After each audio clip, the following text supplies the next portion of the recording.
بارگاہ رسالت مآب صلی اللہ علیہ وسلم میں درود پاک کا ہدیہ پیش کریں۔ اللہم صلی علی سیدنا و مولانا محمد معدن الجود والکرم وآلہ واصحابہ الکرام وابنہ الکریم وبارک وسلم صلاة دائمة سرمدا ابدا۔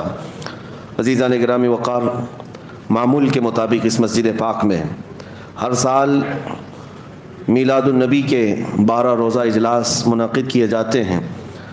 مسلسل کئی سالوں سے میری بھی آپ کے درمیان حاضری ہے۔ بس ہم دعا یہ کرتے ہیں اللہ تبارک و تعالیٰ آخری سانس تک حضور کی میلاد مناتے مناتے دنیا سے جانے کی توفیق دے، اور یقیناً یہ سنیوں کے حصے میں آیا ہے جو فخر سے کہتے ہیں حشر تک ڈالیں گے ہم پیدائش مولا کی دھوم۔ میرے عزیز و سامعین، حضور کی میلاد جو ہے کب تک مناؤ گے؟ 12 ربیع الاول تک، کل تک، پرسوں تک، ایک مہینے تک؟ اعلیٰ حضرت تو ہمیں یہ سکھا کر گئے حشر تک ڈالیں گے ہم، حشر تک ڈالیں گے ہم پیدائش مولا کی دھوم، مثل فارس نجد کے قلعے گراتے جائیں گے، خاک ہو جائیں عدو جل کر مگر ہم تو رضا، دم میں جب تک دم ہے ذکر ان کا سناتے جائیں گے۔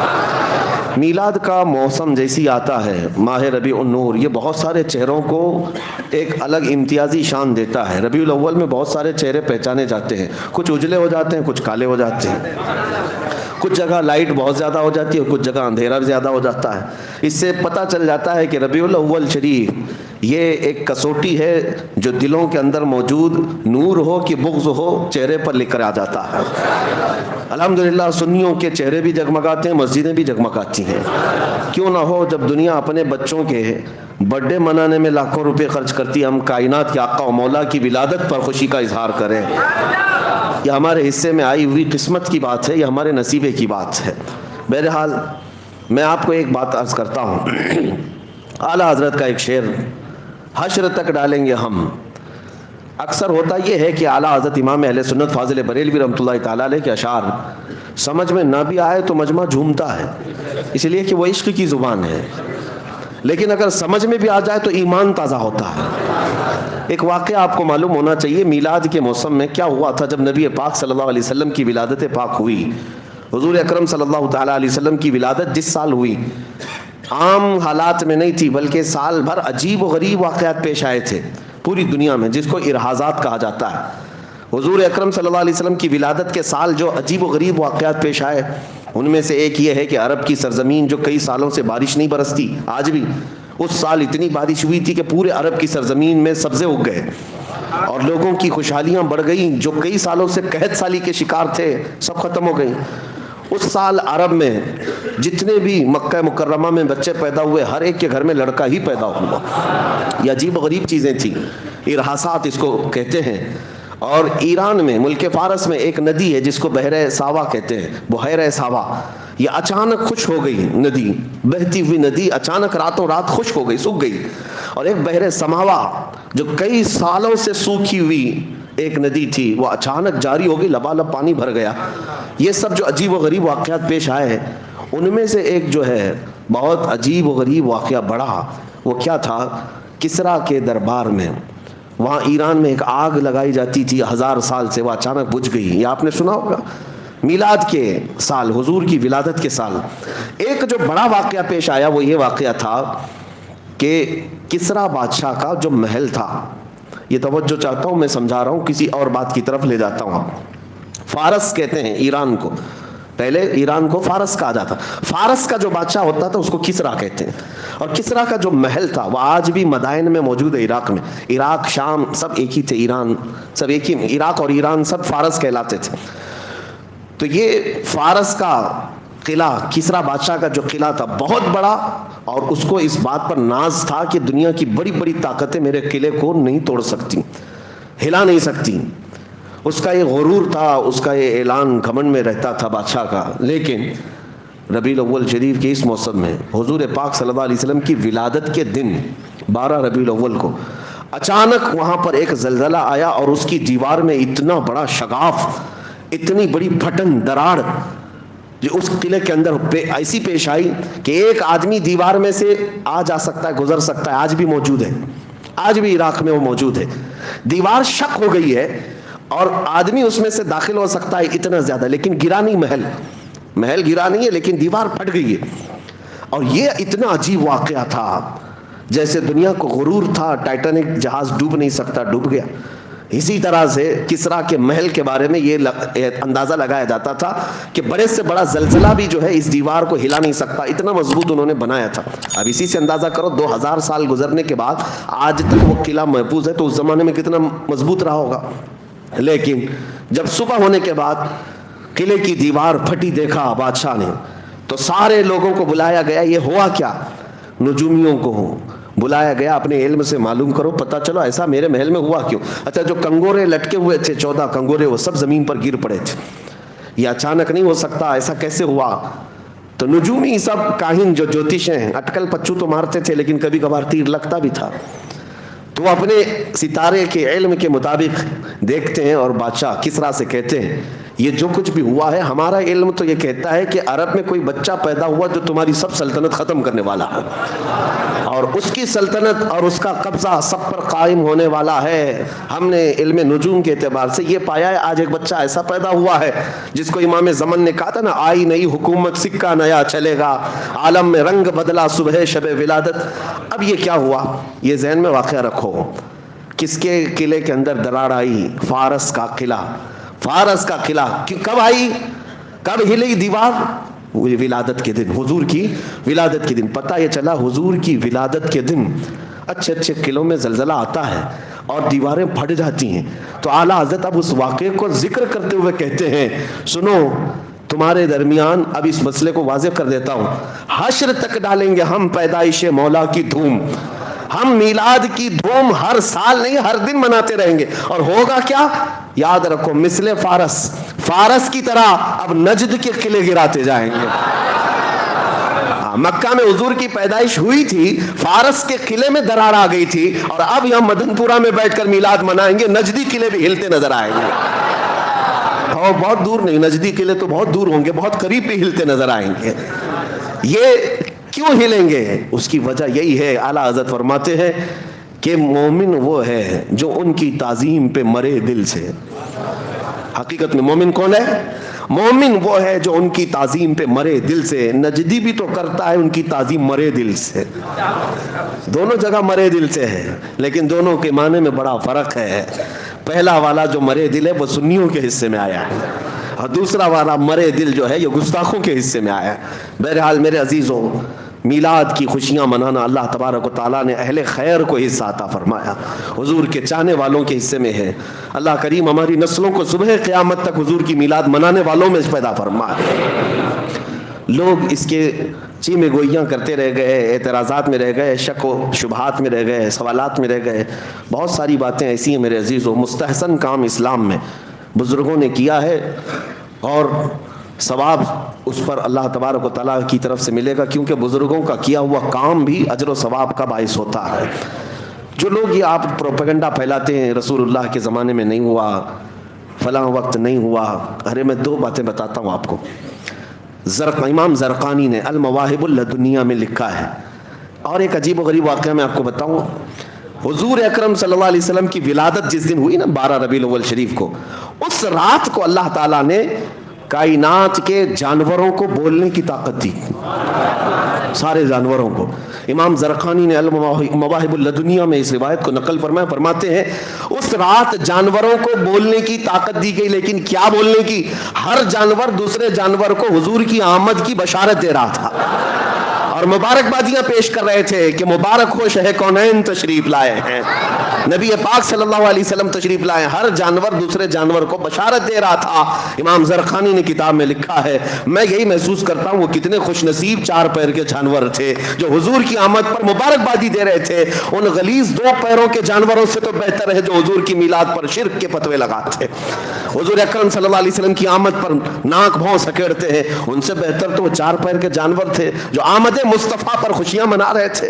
اب جو سوال ہے وہ میں آپ کے ذہن سے اس کو دور کرتا ہوں، پھر میں اپنے موضوع پر آتا ہوں۔ میلاد کی محفل ہے، جو پروپیگنڈا پھیلایا جاتا ہے، مکہ میں حضور پیدا ہوئے، نبی پاک صلی اللہ علیہ وسلم مکہ میں پیدا ہوئے، سب کو پتہ ہے نا۔ کچھ لوگ کہتے ہیں کہ حضور کی پیدائش کی خوشیاں تو مکہ میں منائی نہیں گئی تھی، 1400 سال کے بعد اب سب صرف بریلوی منانے لگ گئے، بریلوی منانے لگے۔ حضور جب پیدا ہوئے تھے تب تو خوشیاں کوئی منائے نہیں تھا۔ ان ظالموں سے اتنا ہی پوچھو، حضور جب پیدا ہوئے تھے تو ایمان والے وہاں تھے کہ کافر تھے؟ مکہ میں کون لوگ تھے؟ حضور پاک صلی اللہ علیہ وسلم کی ولادت کے وقت یا تو ان کی ماں حضرت آمنہ وہ اہل ایمان میں سے ہیں، یا آپ کے دادا حضرت عبد المطلب، باقی سب کون تھے؟ وہ لوگ تو نہیں منائیں گے جو کفار و مشرکین تھے، وہاں پر بت پرستی کے شکار تھے۔ اور اگر ان کو یہ لگتا ہے کہ مکہ والے نہیں بنائے تھے، اور اگر ان کا تعلق بھی انہی کی ذریت سے ہے، تو ہمیں سوال اور جواب کرنے کی ضرورت بھی نہیں۔ آپ کا تعلق، آپ کا خاندان آپ کو مبارک۔ مکہ والے نہیں منائے تھے، سچ کہتے ہو آپ نہیں منائے تھے، اس لیے نہیں منائے تھے کہ کافر تھے، مشرکین تھے، اس لیے نہیں منائے۔ ہاں ہم بتاتے ہیں منایا کون تھا۔ حضور اکرم صلی اللہ تعالیٰ علیہ وسلم کی ولادت کی خوشیاں یہ کہتے ہیں نا کہ مکہ والے نہیں منائے تھے، لیکن 53 سال حضور نے مکہ میں زندگی گزاری۔ 53 سال کے بعد جب حضور ہجرت کر کے مدینے آ رہے تھے، میرے آقا صلی اللہ علیہ وسلم کی ہجرت کی وہ تاریخ یاد کرو۔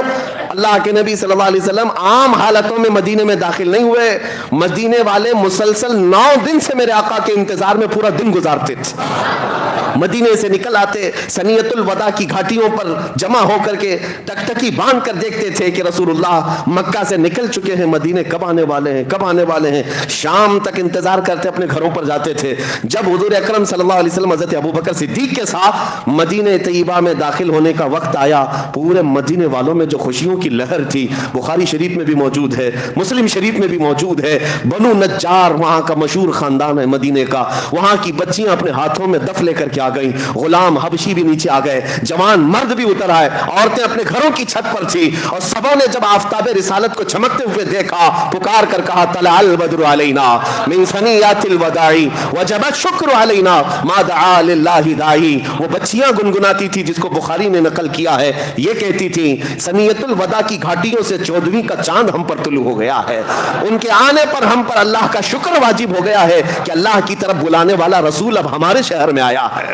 یہ خوشیاں منائی تھی، حضور کی ولادت کی خوشیاں مکہ والے نہیں منائے تھے، یہ تو ان کو یاد ہے، لیکن حضور کے مدینے میں داخل ہونے کے وقت مدینے والے جو خوشیاں منائے تھے یہ کیوں نہیں یاد ہے؟ تمہیں مبارک ہو ابو جہل، ابو لہب، عتبہ و شیبہ کا خوشیاں نہ منانا، اور سنیوں کی قسمت میں بنو نجار کی وہ بچیاں آئی ہیں، اور الحمدللہ آج ہم میلاد کی خوشیاں مناتے ہیں تو اہل مدینہ کے نقش قدم پر چلتے ہیں، مدینے والوں کی اقتدا کرتے ہیں۔ الحمدللہ مدینے والے حضور اکرم صلی اللہ علیہ وسلم کی آمد پر خوشیوں کا اظہار کیے تھے، اور آج ہم انہی کے نقش قدم پر جب جب محفلیں سجاتے ہیں، میرے آقا کے استقبال میں کھڑے بھی ہوتے ہیں، سلام بھی پیش کرتے ہیں۔ یہ مدینے والوں کا طریقہ۔ اللہ تبارک و تعالی ہمیں ہمیشہ مدینے والوں کا ایمان عطا فرمائے۔ اب چلتے چلتے یہ بات بھی کلیئر کر دوں، چونکہ ہر بات ریکارڈ ہوتی ہے، کئی لوگوں تک پہنچتی ہے، کئی لوگوں کو کڑتی بھی ہے، تو تھوڑی اور کڑھا کے ہی جائیں کہ جو کہتے ہو کہ مکہ والے نہیں منائے تھے، نہیں، تمہیں پتہ نہیں، تمہارے باپ دادے بھی منائے تھے۔ ابو لہب نے خوشی منائی تھی، یہ بخاری شریف میں موجود ہے۔ حضرت عباس رضی اللہ تعالیٰ عنہ حضور کے چچا ہیں، ابو لہب کے چھوٹے بھائی، سگے چچا ہیں۔ ابو لہب کے مرنے کے بعد حضرت عباس رضی اللہ تعالیٰ عنہ نے اس کو خواب میں دیکھا، گستاخ تھا، حضور کو تکلیف دیتا تھا، اذیت دیتا تھا، لیکن بعد میں نا حضور کی پیدائش کے وقت تو دشمن نہیں تھا۔ حضرت عباس کہتے ہیں میں نے اپنے بھائی کو کب مرنے کے بعد دیکھا خواب میں، بخاری کی حدیث ہے، پوچھا کیا حال ہے تیرا؟ ابو لہب کہتا ہے روز انگاروں میں جلتا ہوں، روز انگاروں میں جلتا ہوں، لیکن پیر کا دن آتا ہے تو میری شہادت کی انگلی کو ٹھنڈا کر دیا جاتا ہے، میں منہ میں اس کو رکھتا ہوں، چوستا ہوں تو ٹھنڈک محسوس ہوتی۔ حضرت عباس نے پوچھا ایسا کیوں پیر کے دن؟ ابو لہب کہتا ہے اس لیے کہ پیر کے دن میرے بھتیجے محمد پیدا ہوئے تھے، اور میری لونڈی، میری کنیز سویبہ آ کر مجھے خبر دیتی ہے کہ تمہارے مرحوم بھائی عبداللہ کے گھر میں بیٹا پیدا ہوا۔ مجھے اس دن خوشی تھی، دلی خوشی تھی، میں نے اس انگلی سے اس کو کہا جا آج تو آزاد ہے، میں نے اپنی کنیز کو اس انگلی سے آزاد کیا تھا، اس کا صلہ مجھے قبر میں آج بھی دیا جاتا ہے۔ کہتے ہیں نا میلاد کی خوشی نہیں منائے، باپ دادے منائے ہیں، تم نے پڑھا نہیں ہے، پڑھا نہیں ہے۔ کافر و مشرک اگر حضور کی آمد کی خوشی پر لونڈی آزاد کیا، اسے قبر میں سکون دیا جا رہا ہے۔ اللہ کا کروڑا احسان ہے کہ تم عاشق رسول ہو، مصطفیٰ کریم صلی اللہ علیہ وسلم کے چاہنے والے ہو۔ اگر اللہ کے حبیب صلی اللہ علیہ وسلم کی آمد کی خوشیوں میں کا اظہار کرتے ہو، یقیناً یہ باعث ثواب بھی ہے اور باعث اجر بھی ہے انشاءاللہ العزیز، اس سے تمہارے مراتب بلند ہوں گے انشاءاللہ۔ نبی پاک صلی اللہ علیہ وسلم کی میلاد منانا ایک اور انداز سے میں آپ کو بتا دوں، بہت ضروری بھی ہے، بہت ضروری ہے۔ کیوں جانتے ہیں آپ کہ کچھ عقیدہ ہمارا واضح ہونا ضروری ہے۔ آپ رسول کو کیا سمجھتے ہیں؟ حضور پاک صلی اللہ علیہ وسلم کے معجزات ایسے ہیں کہ کبھی کبھار ہو سکتا ہے کہ کوئی آدمی حضور کے معجزات دیکھ کر کے یہ کہنا پڑے کہ وہ خدا ہیں. جیسے عیسائی گمراہ ہو گئے نا, عیسیٰ علیہ السلام کو مردے زندہ کرتے دیکھا, مٹی کے پرندوں کو پھونک مار کر اڑاتے دیکھا, کوڑ اور اندھے لوگوں کو ہاتھ رکھ کر کے صحیح کرتے ہوئے دیکھا, تو ان کو کہہ بیٹھے کہ یہ عیسیٰ اللہ کے بیٹے ہیں. عزیر علیہ السلام کو یہودی کہنے لگ گئے یہ اللہ کے بیٹے ہیں. ہمارے نبی کے معجزات تو ایسے ہیں, سورج کو پلٹا دیا ہے, چاند کو ٹکڑے کر دیا ہے, ایسے عجیب و غریب ہیں. موسیٰ علیہ السلام کا لاٹھی مار کر پتھر سے پانی نکالنا تو معجزہ ہے, لیکن رسول عربی صلی اللہ علیہ وسلم تو انگلیوں سے پانی ظاہر کرتے ہیں. ارے پتھروں سے پانی کا نکلنا تو عادت میں ہے, دیکھا بھی جاتا ہے, لیکن انگلیوں سے نکلنا, اور وہ بھی پسینے کے برابر نہیں. 550 صحابہ اس پانی سے سیراب ہوئے. یہ انگلیوں سے پانی کا نکلنا, یہ معجزات, یہ ساری چیزیں کنکروں کو بولنے کی قابل بنانا. نبی پاک صلی اللہ تعالیٰ علیہ وسلم کے معجزات دیکھ کر پھر کبھی کوئی گمراہ نہ ہو جائے اور یہ نہ کہہ بیٹھے کہ یہ بھی خدا ہے جو زمین پر اتر پڑے. عزیزان گرامی وقار, اب خدا کی صفت کیا ہے؟ ہم خدا کو کیا مانتے ہیں؟ قل هو اللہ احد اللہ الصمد لم یلد ولم یولد ولم یکن له کفوا احد. یہ اللہ کے بارے میں جو عقیدہ ہے اس کا پورا خلاصہ اس سورے میں ہے. اے محبوب آپ فرماتے وہ اللہ ایک ہے, اللہ الصمد, اللہ بے نیاز ہے, کسی کا محتاج نہیں. اب جو بات آتی ہے وہ اصل بات ہے, لم یلد ولم یولد, وہ کسی سے پیدا نہیں ہوا اور اس سے کوئی پیدا نہیں ہوا. اللہ کسی سے پیدا ہوا ہے, کسی کا بیٹا ہے, نہ وہ کسی کا باپ ہے. وہ پیدا کسی سے نہیں ہوا اور نہ اس سے کوئی پیدا ہوا. یہ مین عقیدہ ہے لم یلد ولم یولد, جو عیسائیت کو بھی کاٹ دیتا ہے, کفر و شرک کو. ہندوؤں کے جو عقیدے ہیں وہ اس سے پیدا ہوا, وہ اس سے پیدا ہوا, پھر بھی بھگوان ہے, پھر بھی خدا ہے.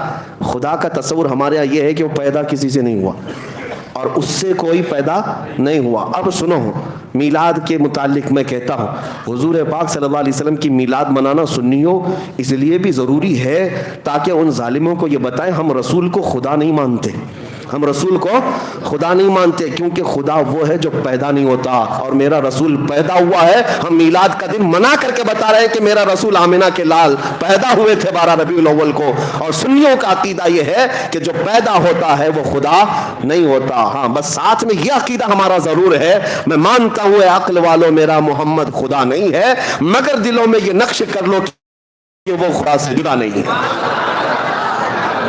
بات سمجھ آ گئی؟ حضور کی میلاد منانا اس لیے ضروری ہے کہ ہم حضور کو خدا نہیں مانتے, ہم خدا نہیں مانتے, وہ اللہ کے رسول ہیں, اللہ کے بندے ہیں. اور خدا کی اللہ کا کبھی میلاد منایا آپ نے؟ کسی سے سنا کہ اللہ کا بھی میلاد کا دن؟ وہ کسی دن پیدا ہوا نہیں. اسی لیے یہ شرک کو ختم کرنے والی چیز میلاد ہے اور اس کو ہی یہ شرک بنا بیٹھے ہیں.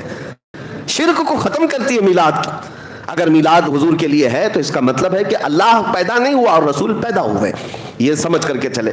اب ہم آگے بڑھتے ہیں, کیونکہ مجھے جو حکم دیا گیا تھا, ظاہر سی بات ہے یہ بہت ذمہ دار منبر ہے اور یہاں پر سننے والے بھی الحمدللہ ذمہ دار لوگ ہوتے ہیں, اور میں ایک غیر ذمہ دار آدمی آ جاتا ہوں بیچ میں. لیکن پابند کرنے کے لیے اراکین آپ کے انتظامیہ اور خود خطیب و امام کی شاید ان کے مشوروں سے یہ ہر آنے والے کو موضوع دے کر باندھ دیتے ہیں تاکہ ادھر ادھر گھوڑا نہ دوڑائے. اور انشاءاللہ العزیز ان کے حکم کی پابندی بھی میں کروں گا. مجھ سے یہ کہا گیا ہے کہ محبت رسول اور اطاعت رسول پر گفتگو کرنی ہے. اس کے علاوہ ہماری زندگی میں ہے کیا؟ حضور پاک صلی اللہ علیہ وسلم کی محبت اور ان کی اطاعت, یہی اصل ایمان ہے. اور جو اب تک کی باتیں میں نے تمہید میں کہا, یہ میلاد کا موسم ہے, ضروری تھا آپ کے درمیان کرنا, اس لیے میں یہ ساری باتیں آپ کے سامنے رکھا تاکہ آپ کے دماغ میں خلیش نہ ہو, کیونکہ یہ موسم ہی ایسا ہے. بہت کیڑے سوشل میڈیا پہ باہر آتے ہیں, بہت آتے ہیں, دیکھنا آپ بہت ساری چیزیں میلاد کے متعلق, سارے پتہ نہیں ہر سال یہ ان کے پاس فکس موجود رہتا ہے. جیسی ربیع الاول کا چاند نظر آیا شروع ہو گیا, صحابہ نے نہیں منایا, تابعین نے نہیں منایا, اولیاء نے نہیں منایا. بھولے بھالے سنیوں کو صرف اور صرف یہی ساری باتیں کرنے. ان کو اب تک یہ شرم نہیں آتی کہ ان کی شادیوں کے کروڑوں کے خرچے کون سے صحابہ نے منائے تھے. یہ جس طرح کے اجتماعات اور کانفرنسیں جو کچھ بھی ہوتی ہیں کون سے صحابہ نے بنایا. اور یہ اب تو حالت یہ ہے کہ قومی وطن یعنی دن منانا ان کے نزدیک تو جائز ہے. یعنی نیشنل ڈے سعودی میں تو بہت دھوم دھام سے منایا جاتا ہے. ان سے پوچھو کون سے صحابی نے نیشنل ڈے بنایا تھا. نیشنل ڈے پر پوری چھٹی, ہر جگہ چراغاں, خوشیاں. حضور کی میلاد پر ہی ساری دلیلوں کی ضرورت. اور اب تو آپ دیکھ رہے ہیں جب اللہ کے نبی صلی اللہ علیہ وسلم کے نہ ہو سکو تو پھر اللہ تمہیں ہر ذلیل کے قدموں پر ڈال دے گا. حضور کے نہیں ہو سکے تو پھر کہاں ہوں گے؟ ہاں, ہر گھر جھنڈا لگانے پر تو تیار ہیں. میرے مصطفیٰ کے جھنڈے پر اعتراض ہے, اور لوگوں کو راضی کرنے کے لیے کہاں کہاں جھنڈا لگایا, یہاں بھی لگایا, وہاں بھی لگایا, گھر پہ بھی لگایا, پیشانی پہ بھی لگایا. پھر بھی دیکھو بیچاری حکومت تم کو ہی دہشت گرد کہہ رہی ہے. جھنڈے لگاؤ, 4 لگاؤ, ملک کے لگایا, اور بی جے پی پارٹی کے بھی جھنڈے لگایا, پھر بھی دہشت گرد تم ہی ہو. تم ان کو راضی نہیں کر سکتے. میں اس جماعت کی بات کر رہا ہوں جو حضور کی میلاد پر شرک و کفر اور بدعت کے فتوے لگائی اور باقی سارے نیتاؤں کے جھنڈے لگا کر گھومتے رہے. لیکن الحمدللہ ہمیں اس بات کا فخر ہے کہ ہم ایرے غیرے جھنڈوں کی طرف نہیں گئے. میرے ملک کے جھنڈے کی توہین نہیں کرتا میں.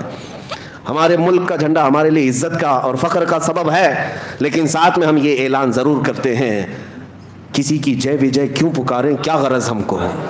کسی کی جے وجے کیوں پکارے, کیا غرض ہم کو, ہمیں کافی ہے سید اپنا نعرہ یا رسول اللہ.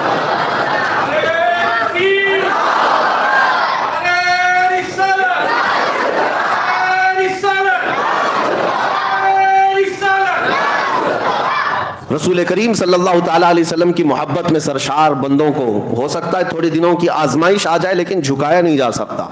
دنیا انہیں نہیں جھکا سکتی. اور یہ چاپلوسی کرتے کرتے زندگی گزر گئی, لیکن ابھی تک اپنا چہرہ صاف نہیں کر پائے.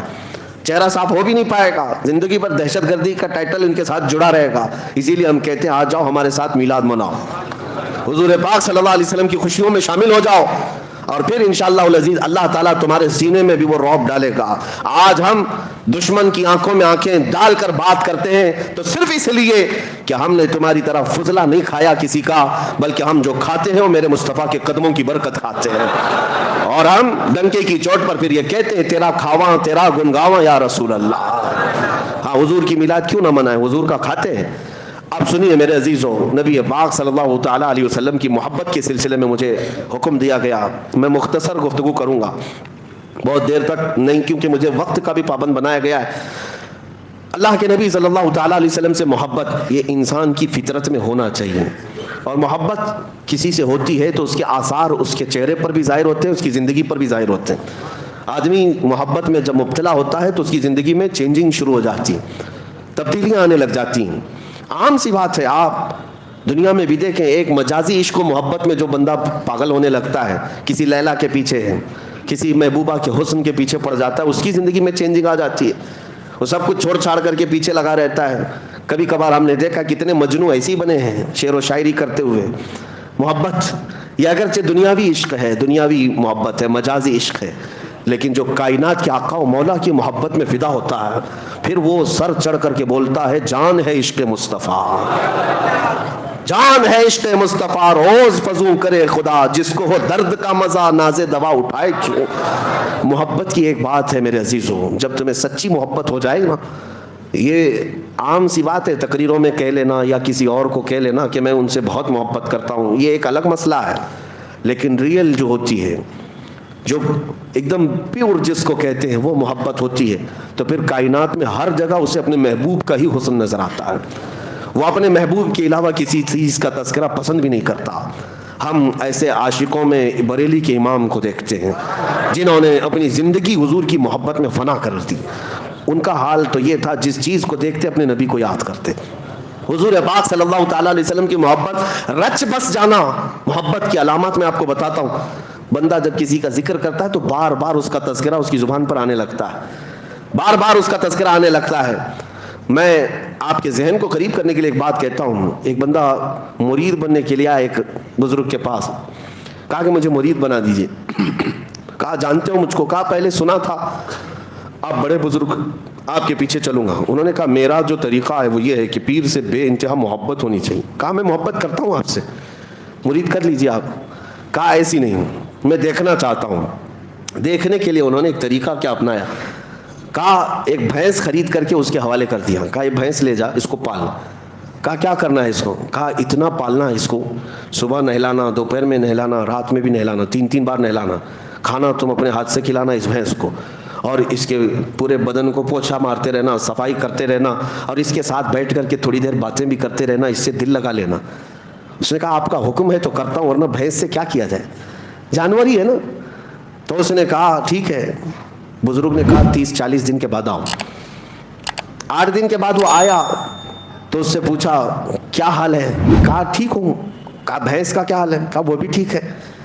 پھر انہوں نے سوال کیا دن بھر کیسے گزارتے ہو؟ کہا اچھے سے گزارتا ہوں۔ بھینس وہ بھی اچھی ہے۔ کہا جاؤ 40 دن کے بعد ہم ملتے ہیں۔ 40 دن کے بعد آئے۔ اب آنے کے بعد اس بزرگ نے پوچھا کیا حال ہے؟ کہا میری بھینس کا حال بھی بہت اچھا ہے۔ کہا تیری خیریت پوچھ رہا ہوں، بھینس کی بات کر رہا ہے، دن کیسا گزرتا ہے؟ کہا میری بھینس تو بہت اچھی ہے، صبح اٹھتی ہے میرے ساتھ بات کرتی ہے، دوپہر میں نہلاتا ہوں، رات میں اس کے ساتھ بیٹھتا ہوں۔ کہا میں تیری خیریت پوچھ رہا ہوں، بھینس کی بات کر رہا ہے۔ اس کے بعد جتنے سوال وہ کرتے رہے، ہر بات میں بھینس۔ تب اس بزرگ نے فرمایا کہ یہ صرف اور صرف ریہرسل ہے، ایک پریکٹس ہے۔ ایک بندہ اگر جانور کے ساتھ بھی وقت گزارنے لگ جائے تو اس کا دل اس کے ساتھ لگ جاتا ہے، اور اگر تو اللہ کے رسول کے ساتھ دل لگا لے میرے عزیزو، جانور کو تو یہ اختیار نہیں تیرے دل کو قابو میں رکھنے کا، لیکن آمینہ کے لال کو یہ اختیار ہے تیرے دل کو اپنے قبضے میں رکھنے کا۔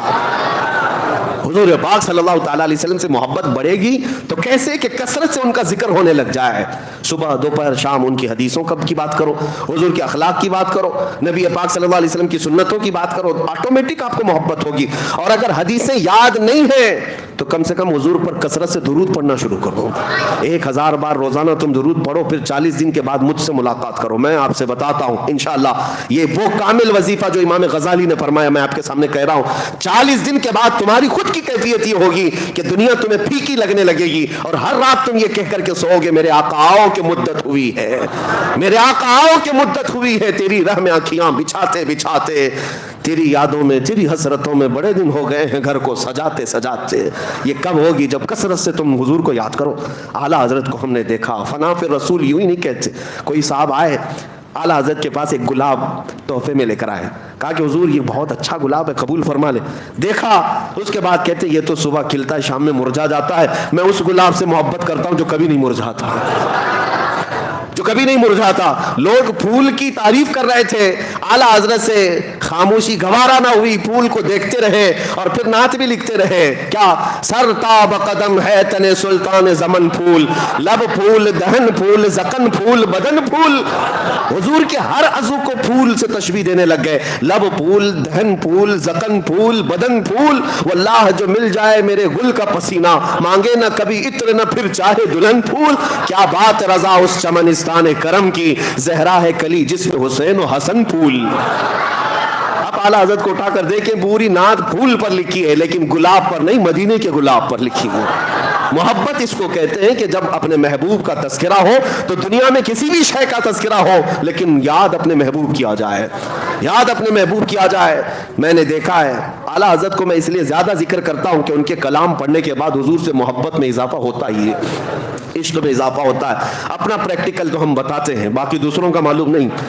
نبی پاک صلی اللہ تعالیٰ علیہ وسلم کے دربار میں قریب ہونے کا جو شوق بڑھتا ہے وہ اعلیٰ حضرت کے کلاموں سے بڑھتا ہے۔ آپ دیکھیں انہوں نے کہاں کہاں ذکر کیا، اور ایسی ایسی جگہوں پر اللہ کی حمد بیان کرنا ہے، اللہ کی تعریف جس کو حمد کہتے ہیں، وہ جب بیان کرنا ہے، بہت سارے لوگوں نے دنیا میں حمد بیان کی ہے، اور کئی ایسے دوسرے طبقے کے لوگ، دوسرے مکتبہ فکر کے لوگ بھی حمد لکھیں۔ بچپن میں اردو اسکول کی کتابوں میں وہ حمد بھی آتی تھی، وہ اللہ بہت بڑا ہے جس نے ہماری گائے بنائی، سنے ہوں گے آپ، یا شاید ہو سکتا ہے آپ کے سیلیبس میں چینج ہو گیا، پرانے لوگ جانتے ہیں، وہ اللہ بہت بڑا ہے جس نے ہماری گائے بنائی۔ اس پر حمد اللہ کی، ٹھیک ہے، اچھی بات ہے، وہ اللہ بہت بڑا ہے جس نے ہمارا گھر بنایا، ہمیں باپ دیا، ہمیں ماں دیا، وہ اللہ بہت بڑا، حمد ہے یہ۔ لیکن اعلیٰ حضرت کو دیکھو، اللہ کی حمد بیان کرنی ہے، یوں کہتے ہیں وہی رب ہے جس نے تجھ کو ہمتن کرم بنایا، ہمیں بھیک مانگنے کو تیرا آستاں بتایا، تجھے حمد ہے خدایا، تجھے حمد ہے خدایا۔ اللہ کی حمد ہے، لیکن کس بات پر؟ اس بات پر کہ اللہ کا سب سے بڑا شکر اس بات پر ہے کہ محبوب اپنا قریبی ہوا ہمیں عطا فرمایا۔ کہیں پر بھی دیکھیں یہ محبت کی علامت ظاہر ہو جاتی ہے، باتوں میں تقریروں میں قلم میں ظاہر ہو ہی جاتی ہے. دعا جب بندہ کرتا ہے تو کیا دعا کرتا ہے؟ دعا میں اپنے کیا کیا عزیز و اقارب کے لیے مانگتا ہے, رشتوں کے لیے مانگتا ہے, اپنی دنیا کے لیے مانگتا ہے. دعائیں یہی ہوتی ہیں. اعلیٰ حضرت کی دعائیں پڑھو. اعلیٰ حضرت دعائیں کیا کرتے تھے؟ اللہ اکبر. وہ بھی مناجات آپ نے سنے ہوں گے, مشہور دعا اعلیٰ حضرت کی, یا الہی ہر جگہ تیری عطا کا ساتھ ہو. یہ ہے نا, پڑھتے بھی ہوں گے. یہ مناجات ہے, یہ دعا ہے, اللہ کی بارگاہ میں مانگی ہوئی دعا ہے. لیکن میں اس کی آج خصوصیت بتاتا ہوں آپ کو, اس دعا کی, اس مناجات کی. پوری دعا اٹھا لینا آپ, جتنے اشعار ہیں اس کے اندر. پہلے مصرے میں اللہ سے طلب, اللہ سے مانگ رہے ہیں, اور دوسرا مصرع جو بھی آئے گا اس میں, اس حمد میں, وہ صرف اور صرف رسول اللہ کو مانگا گیا ہے. حضور کے تذکرے کے علاوہ کچھ بھی نہیں مانگا اعلیٰ حضرت نے. اب میں پڑھ کے سناتا ہوں, دیکھو آپ کیا مانگتے ہیں دعا میں بھی. یا الہی ہر جگہ تیری عطا کا ساتھ ہو, جب پڑے مشکل شہ مشکل کشا کا ساتھ ہو. دنیا میں کچھ نہیں مانگا, جب مشکل آئے تو اے اللہ مشکل کشا رسول کا ساتھ ہو. اور پھر آخری وقت آئے, یا الہی, یا الہی جب زبانیں باہر آئیں پیاس سے. یہ قیامت کا منظر ہے. یا الہی جب زبانیں باہر آئیں پیاس سے, کیا ہونا چاہیے؟ پھر کہتے ہیں صاحب کوثر شہ جود و سخا کا ساتھ ہو, رسول کا ساتھ. یا الہی گرمی محشر سے جب بھڑکے بدن, دامن محبوب کی ٹھنڈی ہوا کا ساتھ ہو. ہر دعا میں دیکھو رسول کا تذکرہ. اور پھر نزا کا وقت آئے تو کیا ہونا چاہیے؟ یا الہی بھول جاؤں نزا کی تکلیف کو. کیسے؟ اے اللہ کسی فرشتے کو بھیج دینا, تکلیف آسان کر دینا. نہیں, کیسے تکلیف دور ہو؟ یا الہی بھول جاؤں نزا کی تکلیف کو, شادی دیدار حسن مصطفیٰ کا ساتھ. حسن مصطفیٰ میرے سامنے آ جائے اور میں نزا کی تکلیف بھول جاؤں. مانگتے ہیں اللہ کی بارگاہ میں تو رسول پاک کا ہی صدقہ. اور اتنا ہی نہیں, یا الہی جب چلوں تاریک راہ پل صراط, آفتاب ہاشمی نور الہدا کا ساتھ. یعنی پل صراط پر بھی چلنے کے وقت اعلیٰ حضرت جو مانگ رہے ہیں وہ آفتاب ہاشمی نور الہدا رسول اللہ کا ساتھ ہو. یا الہی جب سر شمشیر پر چلنا پڑے. سر شمشیر جس کو کہتے ہیں تلوار سے زیادہ تیز باریک راستہ ہے, اس وقت جب کٹھنائیں ہوں گی, مشکلیں ہوں گی, اعلیٰ حضرت کہتے ہیں یا الہی جب سر شمشیر پر چلنا پڑے رب سلم کہنے والے غم زدہ کا ساتھ ہو. وہ بھی رسول پاک ہی ہیں, رسول پاک ہی ہیں ہر مصرے میں. یہاں تک کہ جب آپ نے اپنی مناجات کو ختم کیا, آخری شعر لکھنے پر آئے, کہتے ہیں یا الہی جب رضا خواب گراں سے سر اٹھائے. خواب گراں کس کو کہتے ہیں؟ لمبی نیند سو کر, موت کی نیند کو خواب گراں کہتے ہیں. جب رضا لمبی نیند سو کر اپنی قبر سے اٹھنے والا ہو, دعا تو یہی ہونا چاہیے کہ مولا میری نمازیں سب ساتھ رہیں, حج بھی ساتھ رہے, زکوٰۃ بھی ساتھ ہو, میری تصنیفی کام بھی سب ساتھ میں رہے میرے, تاکہ میرے اعمال میں بھاری ہو جائے پلے میں. اعلیٰ حضرت کی دعا یہ نہیں ہے کہ میرے سارے اعمال ساتھ رہے. کہتے یا الہی جب رضا خواب گراں سے سر اٹھائے دولت بیدار عشق مصطفیٰ کا ساتھ. اگر کچھ رہے ہمارے پاس اس وقت مولا عشق مصطفیٰ ساتھ ہو. یعنی ہر جگہ جب رسول کا تذکرہ آئے تو یہ محبت کی علامت سمجھو. محبت صرف اور صرف ایک دوسرے کو کہہ لینے سے نہیں ہوتی, اس کی زندگی میں یہ چیزیں نظر آنے لگتی ہیں, اس کی ایکٹیویٹیز میں یہ چیزیں نظر آنے لگتی ہیں. بیٹھتے اٹھتے وہ میرے مصطفیٰ کو یاد کرتا ہے, ان کی اداؤں پر عمل کرنے لگ جاتا ہے. اور جب رسول پاک صلی اللہ علیہ وسلم کی محبت دل میں رچ بس جائے, حال تو یہ ہوتا ہے کہ اسے ہر چیز میں جلوہ محبوب ہی نظر آتا ہے. آپ کو وہ بات یاد ہوگی, بغداد میں ایک مصور, ایک آرٹسٹ لوگوں کی تصویریں نکالتا تھا, لیکن کیا اس کا کمال تھا کہ لوگ اسے جیسا ڈائریکشن دیتے اپنے اپنے محبوب کا سیم ویسی ہی فوٹو نکال کر دیتا تھا. اس کا کمال تھا. اس زمانے میں کوئی پرنٹنگ پریس یا کیمرہ یا اسکینر نہیں تھا, لیکن ہاتھ سے نکالتا تھا. بہت سارے لوگ تصویر نکالنے گئے وہاں پر. میں مسئلے پر نہیں بات کر رہا ہوں, تصویر کے واقعہ بیان کر رہا ہوں. وہ زمانہ سیدنا جنید بغدادی کا ہے. حضرت جنید بغدادی کو جب پتا چلا, لوگوں کی قطار لگی ہے مصور کے گھر کے پاس, کہا سب اپنے محبوباؤں کی تصویریں نکال رہے ہیں. اس کو بولتے ہیں حلیہ اپنے محبوب کا, اس کی آنکھیں ایسی, اس کا چہرہ ایسا, اس کے بال ایسے, اس کے ہاتھ ایسے, اس کے پیر ایسے. وہ ہو بہو ایسی ہی نکال کر دے دیتا, جیسے آج اسکیچ نکالنے والے ہوتے. حضرت جنید بغدادی کو جب یہ بتایا گیا تو وہ خود بھی اس کے گھر گئے, لائن میں خود بھی کھڑے ہو گئے. جب نمبر آیا, حضرت جنید بغدادی وقت کے سید الاولیاء ہے, سید الطائفہ جن کو کہا جاتا تھا, جب وہ مصور کے گھر میں آئے دیکھ کر وہ ڈر گیا. کہا حضور آپ کیسے آئے؟ کہا سنا تیرا کمال ہے, تو محبوبوں کی تصویریں ہو بہو نکال کر دیتا ہے. سر جھکایا اور کہا ہاں میں یہی کرتا ہی ہوں, لیکن آپ یہاں کیوں آئے؟ کہا میں بھی ایک شخصیت سے محبت کرتا ہوں, چاہتا ہوں کہ اس کی تصویر تجھ سے نکلواؤں. کہا ٹھیک ہے آپ کا حکم. کہا کس سے محبت کرتے ہیں آپ؟ جنید بغدادی نے کہا میں اس سے محبت کرتا ہوں جس سے اللہ بھی محبت کرتا ہے.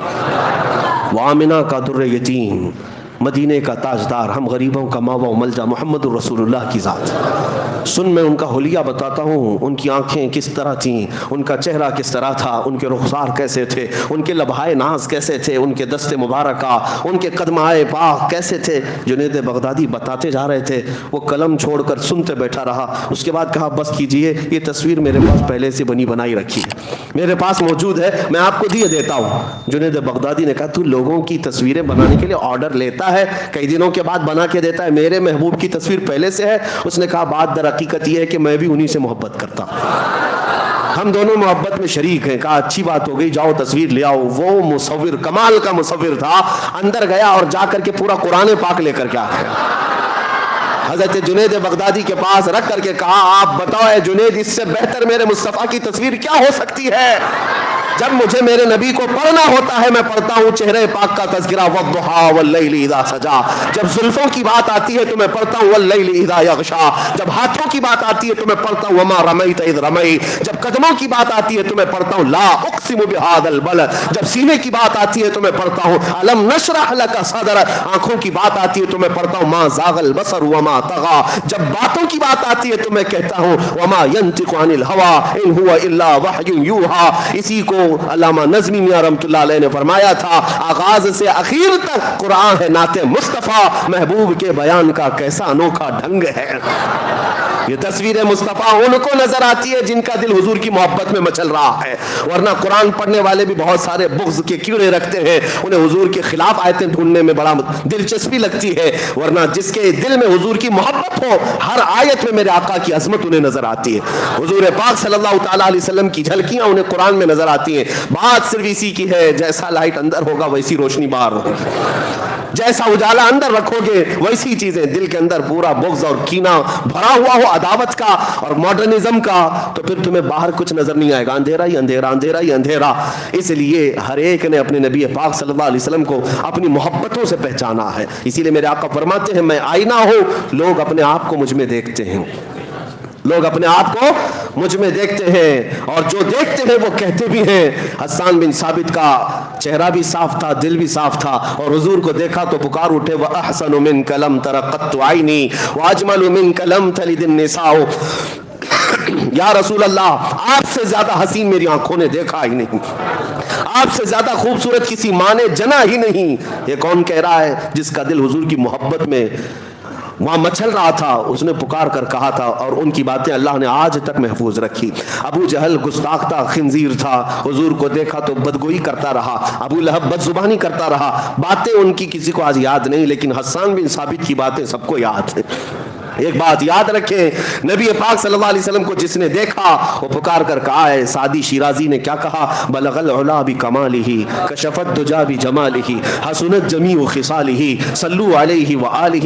یہ محبت کے جملے ہیں. جب دل اور سینہ محبت میں سرشار ہوتا ہے تو زبان سے اس کا اظہار بھی ہوتا ہے. حافظ شیرازی کہتے ہیں یا صاحب الجمال و یا سید البشر من وجہک المنیر لقد نور القمر. یہ حافظ شیرازی کیسے عاشق کہتے ہیں یا رسول اللہ سارا جمال تو آپ ہی کے پاس ہے، ساری خوبصورتی کے مالک تو آپ ہی ہیں. حقیقت تو یہ ہے آپ کے چہرے انور سے ٹپکنے والے ایک قطرے سے تو پوری دنیا کا چاند روشن ہے. چاند کو جو روشنی ملی ہے وہ آپ کے چہرے انور سے ملی ہوئی ہے. اسی کو اعلیٰ حضرت نے بھی فرمایا ہے نا کہ قیامت یہ معراج کی شب نبی پاک صلی اللہ تعالیٰ علیہ وسلم کا تذکرہ کرتے ہوئے کہتے ہیں یہ جو تارے چمکتے ہیں نا اتنی روشنی یہ کیوں ہے؟ اعلیٰ حضرت کہتے ہیں نہانے میں جو گرا تھا پانی کٹورے تاروں نے بھر لیے تھے.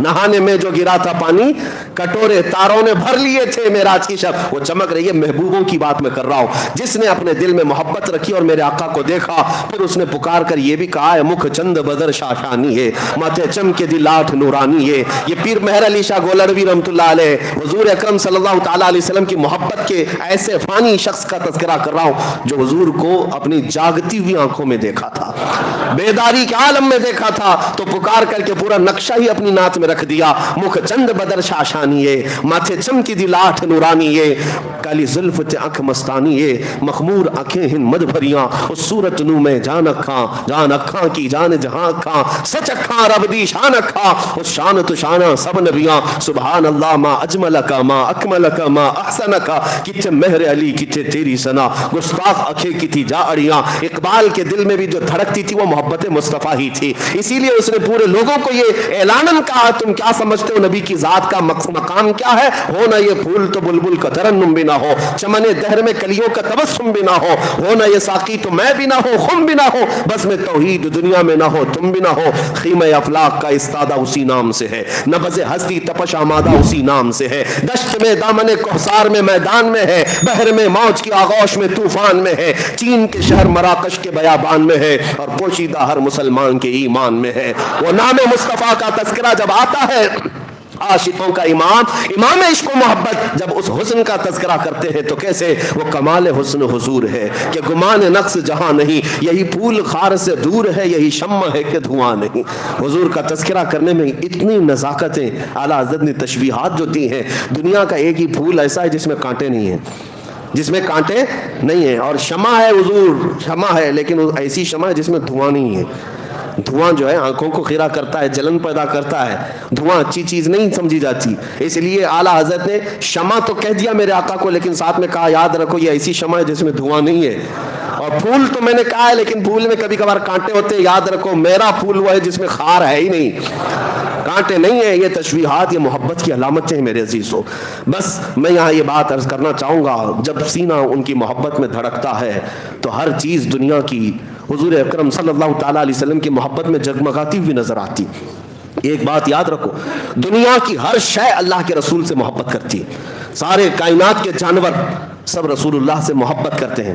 جس دن تم محبت میں برابر ہو جاؤ گے پھر یہ کائنات کے دوسرے جانوروں کے بھی حالات تمہیں بتا دیے جائیں گے. محبت میں اگر حضور کے برابر ہو گئے بہت سارے چھپے ہوئے راز کائنات کے وہ تمہیں بتائے جائیں گے سب راز کھولے جائیں گے کیونکہ محبت میں جب عاشق سب اسی مقام پر آ جاتے ہیں تو راز کھول دیے جاتے ہیں. میں تو مالک ہی کہوں گا کہ ہو مالک کے حبیب یعنی محبوب و محب میں نہیں میرا تیرا. اب میں آپ سے محبت کرتا ہوں آپ مجھ سے محبت کرتے ہیں. ایک چیز یہاں رکھی ہوئی ہے آپ یہ نہیں کہیں گے یہ تیرا ہے یہ میرا ہے. محبوب اور محب کے درمیان میرا تیرا نہیں ہوتا. جو تیرا ہے وہ میرا ہے جو میرا ہے وہ تیرا. اس محبت کا تذکرہ اعلیٰ حضرت نے جو فرمایا وہ میں یہی کہتا ہوں جب تم حضور پاک صلی اللہ علیہ وسلم کی محبت میں وہ مقام پاؤ گے کائنات میں جو کچھ بھی حضور کا ہے وہ تمہارا بھی ہے کیونکہ پھر میرا تیرا نہیں ہوگا. جو میرے رسول کا ہے وہ میرا ہے اور جو میری زندگی ہے وہ سب رسول کی ہے حضور پاک کے قبضے میں ہے. اس محبت کے مقام پر پہنچنے کے لیے اپنی زندگیوں کو بدلو. یہ جو دنیاوی عیش و عشرت میں ہم پڑے ہیں دنیا ہمیں ذلیل کر کے مار ڈالے گی. کچھ نہیں ہونا ہے. ہم نے بہت سارے جنازے جاتے دیکھے ان لوگوں کے بھی جن کو یہ لگتا تھا کہ دنیا کی دولت ہی سب کچھ ہے لیکن دولت انہیں نہ بچا سکی نہ ان کو سکون دے سکی کچھ نہیں. حتیٰ کہ میں نے ان بزرگوں کو دیکھا ہے مصر میں ایک بہت بڑے بزرگ جن کا انتقال ہوا تھا انہوں نے قرآن کی تفسیر بھی لکھی لیکن عاشق رسول تھے. ان کی موت کے وقت ہمارے استاذ اور کئی علماء وہاں پر بستر کے پاس موجود تھے. شیخ متولی شعراوی رحمۃ اللہ علیہ ان کے بارے میں یہ چیز ہمارے استاد نے بیان کی. جب بستر پر وہ لیٹے ہوئے آخری سانسیں لے رہے تھے بات چیت کر رہے تھے تھوڑی دیر کے بعد جو قریب سرانے کے کھڑے تھے ان کو کہا ادھر سے ہٹ جاؤ ادھر سے ہٹ جاؤ. لوگوں کو ہٹایا اور اس کے بعد مسکراتے ہوئے انگلی اٹھائی اور کہا اشہد ان لا الہ الا اللہ و اشہد انک رسول اللہ. کلمہ طیبہ جو پڑھا جاتا ہے آپ پڑھتے ہیں نا اشہد ان لا الہ الا اللہ و اشہد ان محمدن عبدہ و رسولہ جس کا مطلب ہوتا ہے میں گواہی دیتا ہوں کہ اللہ کے سوا کوئی معبود نہیں. میں گواہی دیتا ہوں کہ محمد صلی اللہ علیہ وسلم اللہ کے بندے اور اس کے رسول ہیں. یہی کلمہ ہے یہی ترجمہ ہے. لیکن اس بزرگ نے جو کلمہ پڑھا تھا وہ کیا تھا اشہد ان لا الہ الا اللہ و اشہد انک رسول اللہ. میں گواہی دیتا ہوں کہ اللہ کے سوا کوئی معبود نہیں اور میں گواہی دیتا ہوں کہ آپ اللہ کے رسول ہیں. میں گواہی دیتا ہوں کہ آپ اللہ کے. یہ کلمہ اسی وقت بندہ کہہ سکتا ہے جب رسول کو اپنے قریب دیکھ رہا ہو. ہر ایک کو یہ کہنے کا نہیں ہے حضور کو اپنے پاس دیکھ رہا ہو. یہ ہمارے اساتذہ گواہ ہیں. ہم نے دیکھا ہے بزرگوں نے جب حضور کی محبت میں اپنی زندگیاں قربان کی ہیں ان کی محبت میں وہ سرشار رہے تو جانے سے پہلے بھی انہیں اعزاز سے بخشا گیا ہے. حضور پاک صلی اللہ علیہ وسلم ان کے سرانے کے پاس تشریف لائے, اور جب حضور قریب ہوں تو پھر موت کا درد کیا, پھر روح کے نکلنے کا احساس کیا. اس چیز کو امام اعظم ابو حنیفہ رحمۃ اللہ علیہ نے ایک واقعے سے بیان فرمایا تھا. ایک شخص ان سے سوال کرنے آیا تھا, کہا کہ سنا ہے مومن کی موت الگ ہوتی ہے, کافر کی موت الگ ہوتی ہے, مومن کو تکلیف نہیں ہوتی, کافر کو بہت تکلیف ہوتی ہے, یہ کہاں سے ثابت ہے؟ امام اعظم ابو حنیفہ نے فرمایا سورہ یوسف پڑھو, سمجھ میں آئے گا. سورہ یوسف پڑھ کے آیا, موت کا ذکر ہی نہیں. کہا اس میں تو کہیں ہے نہیں. کہا پھر سے پڑھ کے آؤ. پھر گیا, کہا اس میں تو کچھ نہیں. کہا کیا ہے؟ کہا یوسف اور زلیخا کا واقعہ ہے.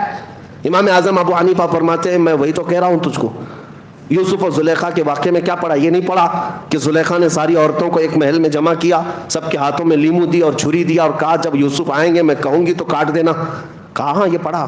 پھر کیا ہوا؟ کہا یوسف آئے, سجا کر ان کو سنوار کر زلیخا نے لایا حال میں, عورتوں سے کہا کہ اب لیمو کاٹو. عورتیں یوسف کو دیکھتی رہی اور انگلیاں کاٹ دیں. لیمو سب کا گر گیا, 4 انگلیاں کٹ گئی. یہ قرآن میں ذکر موجود ہے. مجھے بتاؤ, آپ کی بات الگ ہے, عورت وہ بھی انگلی کاٹے گی, انگلی کاٹے گی. چھوٹی سی چیز پر ہا ہو چلانے والی عورت 4 انگلیاں کاٹ لے گی. وہ کٹ گئی, کاٹی نہیں تھی, وہ کٹ گئی, وہ حسن دیکھنے میں مصروف تھی.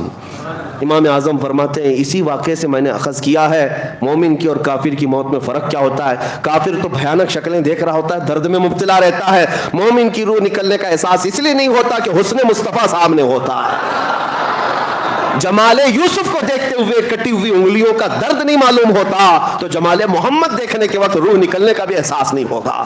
ہم تمنا یہی کریں گے انشاءاللہ, حضور ہمارے سرانے تشریف لائیں گے, اپنے حسن دو عالم سے ہم سب کی آنکھوں کو نوازیں گے, ضرور نوازیں گے. لیکن شرط یہ ہے کہ دنیا کی مجازی عشق و محبت اور ان کے حسن کے فتنوں سے اپنی آنکھوں کو آزاد کر لو.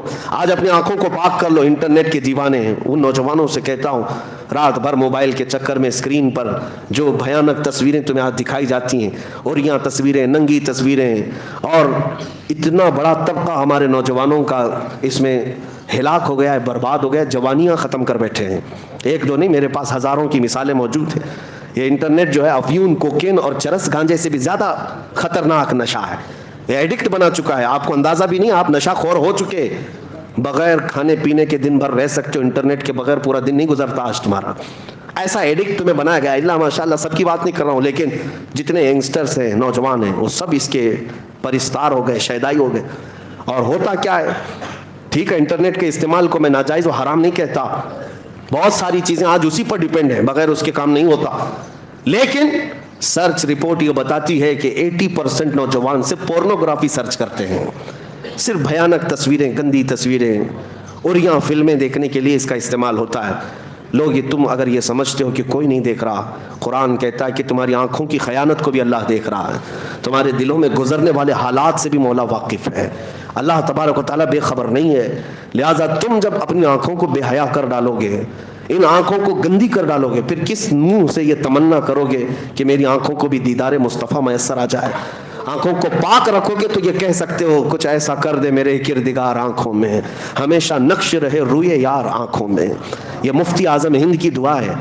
شہزادہ اعلیٰ حضرت فن, وہ بھی عاشق رسول, دعا کرتے اللہ کی بارگاہ میں, تو کیا ہے اللہ کی بارگاہ میں, کچھ ایسا کر دے میرے کردگار آنکھوں میں, ہمیشہ نقش رہے روئے یار آنکھوں میں. حضور کا چہرہ ہمیشہ میرے آنکھوں میں نقش ہو جائے. انہیں نہ دیکھا تو کس کام کی ہیں یہ آنکھیں, کہ دیکھنے کی ہے ساری بہار آنکھوں میں.